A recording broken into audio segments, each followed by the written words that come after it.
मित्रांनो, महाराष्ट्राचं राजकारण गेल्या 15 दिवसापासून रोहित पवार यांनी अतिशय एका हातावरती फिरवल्याची चर्चा असतानाच इकडे मात्र सुनेत्रा पवार यांनी आपल्याच राष्ट्रवादीच्या 3 बड्या नेत्यांना एक सगळ्यात मोठा दणका दिला असून अखेर अपमानाचा बदला घेतलाय.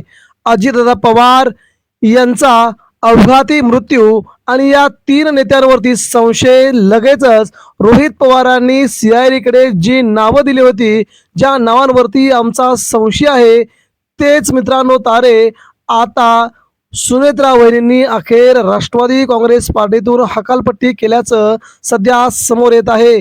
देशाचे नेते असणारे शरदचंद्र पवार यांना बाजूला करून महाराष्ट्राचं देशाचं राजकारण, राष्ट्रवादी काँग्रेस पार्टीचं राजकारण करण्यासाठी निघालेले काही मातब्बर नेते यांना मात्र शरद पवारांनी आडवं केलंय. मित्रांनो, शरद पवारांशी माइंड गेम खेळायचा नसतो, कारण की तिथे शरद पवार माइंड गेमच्या विरोधात मास्टर माइंड गेम खेळतात. त्यामुळे शरद पवार प्रत्येक वेळी त्या नेत्यांना महागात पडतात, हे त्यांना गेल्या जवळजवळ 40 वर्षांपासून माहीत आहे. शरद पवार त्यांच्यातील नेता हेरून त्यांना या मोठमोठ्या पदांपर्यंत पोहोचवतात. मात्र त्या नेत्यांनी शरद पवारांना विसरून दुसरीकडे जाणं आणि त्याच पवारांवरती आपला ठसा उमटवणं, त्यांच्यावरती दबाव टाकणं, त्यांच्यावरती टीका करणं हे आता शरद पवारांना आवडलेलं दिसत नाही. आणि दुसरी महत्त्वाची गोष्ट म्हणजे अजितदादा पवार यांच्या अपघाताप्रकरणी ज्या नेत्यांवरती संशय होता, शरद पवार आतापर्यंत अतिशय शांतपणे आपली भूमिका मांडत होते.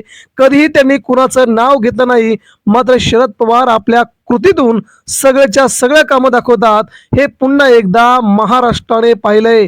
आणि मित्रांनो, सुनेत्रा पवार असतील किंवा शरद पवार असतील, शेवटी पवार घराणं एकत्र आहे. राष्ट्रवादी काँग्रेस पार्टीच्या पवार घराण्यातील सगळ्यांनीच आता रोहित पवारांना पाठिंबा देण्यास सुरुवात केली आहे. काल जय पवार यांची होणारी पत्रकार परिषद काही कारणास्तव पुढे ढकलण्यात आली. त्याचं एक महत्त्वाचं कारण देखील आहे. रोहित पवारांनी अजूनही काही नेत्यांची नावं पत्रकार परिषदेमध्ये घेणं टाळलेलं आहे. जोपर्यंत आपणाला या नेत्यांकडून त्यांच्याकडून काही माहिती समोर येत नाही, तोपर्यंत या नेत्यांची नावं मी घेणार नाही.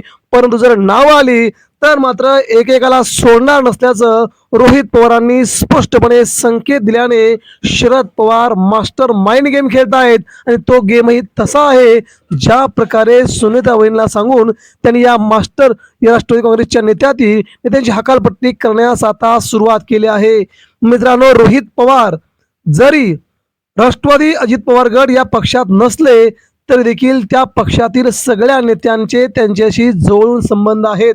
राष्ट्रवादीच्या जवळजवळ 38 आमदारांनी दादांच्या मृत्यूंची सीबीआय चौकशीसह उच्चस्तरीय चौकशी व्हावी याची मागणी सुनेत्रा वहिनींकडे गेली आणि राष्ट्रवादीच्या 2 बड्या नेत्यांवर त्यांनी संशय व्यक्त केला. हा आमदारांचा संशय खरा असतानाच आता मात्र सुनेत्रा वहिनी यांनी आपले मोठमोठे निकाल लावून या नेत्यांना बाजूला सारण्याची किमया सुरुवात केली आहे. त्यामध्ये मित्रांनो, राष्ट्रवादी काँग्रेस पार्टीचे 3 बडे नेते आहेत, ज्यांची नावं जर तुम्हाला माहीत झाली तर महाराष्ट्राच्या राजकारणामध्ये त्यांचं राजकारण देखील बाजूला पडण्याची शक्यता आहे. आणि पुन्हा एकदा दोन्ही राष्ट्रवादी काँग्रेस पार्टी एकत्र येऊन महाराष्ट्राचं राज्य हाकतील अशी शक्यता निर्माण झाली. दादांच्या या अपघाती मृत्यू प्रकरणी भाजप मात्र पुरती तोंड घशी पडलेली आहे. कारण भाजप सरकारने अजूनही अजित पवारांच्या मृत्यू प्रकरणी आपलं निवेदन व्यक्त केलं नाही. आपल्यातील मंत्री जातोय, आपले सगळ्यात जवळचे सहकारी जात आहेत, महाराष्ट्राचे मुख्यमंत्री जात आहेत, मात्र सरकारकडून अजूनपर्यंत कोणतंही निवेदन न आल्यामुळे महाराष्ट्राच्या गावागावांमध्ये भाजप विरोधात संतापाची लाट असल्याचं जाणवतंय. मित्रांनो, एकंदरीत भाजपने 2 ते 3 नेत्यांना राष्ट्रवादी काँग्रेस पार्टी संपूर्णपणे भाजपात विलीन करण्यासाठी कामाला लावलं होतं. अखेर त्याच नेत्यांचा करेक्ट कार्यक्रम सुनेत्रा पवार आणि शरद पवारांनी मिळून केलाय का, अशी चर्चा आता सुरू झाली आहे. गेल्या 15 दिवसांपासून हे राष्ट्रवादीचे बडे नेते राष्ट्रवादी काँग्रेस पार्टीच्या कोणत्याही मोठ्या कार्यक्रमामध्ये अग्रभागी असताना दिसत नाहीत. याचाच अर्थ राष्ट्रवादीच्या मातब्बर नेत्यांना याची जणू काही चाहूल लागली असून हे नेते अप्रत्यक्षरित्या दादांच्या अपघाताच्या बद्दल त्यांना काहीतरी माहीत असावं म्हणून ते आता सांगायला तयार नाहीत. मात्र मित्रांनो, रोहित पवारांनी ज्या 3 नेत्यांची आणि 5 काही कंपन्यांच्या नेत्यांची नावं घेतलीत, ती नावं जर समोर आली तर मात्र राज्याच्या राजकारणामध्ये सगळ्यात मोठा भूकंप होईल. तोपर्यंत सुनेत्रा पवार या नेत्यांची पक्षातून हकालपट्टी करतील हे जवळजवळ निश्चित झालंय. त्यामुळे शरद पवार असतील, सुनेत्रा पवार असतील, या दोघांनी एकत्र येत पवारांचा माइंड गेम कामाला आला असून राष्ट्रवादीच्या या मातब्बर नेत्यांची पक्षातून हकालपट्टी आता जवळजवळ निश्चित झाली. मित्रांनो, येणारा काळ हा दादांना न्याय देणार असेल हे मात्र नक्की. आपणास काय वाटतंय आपण प्रतिक्रिया द्या.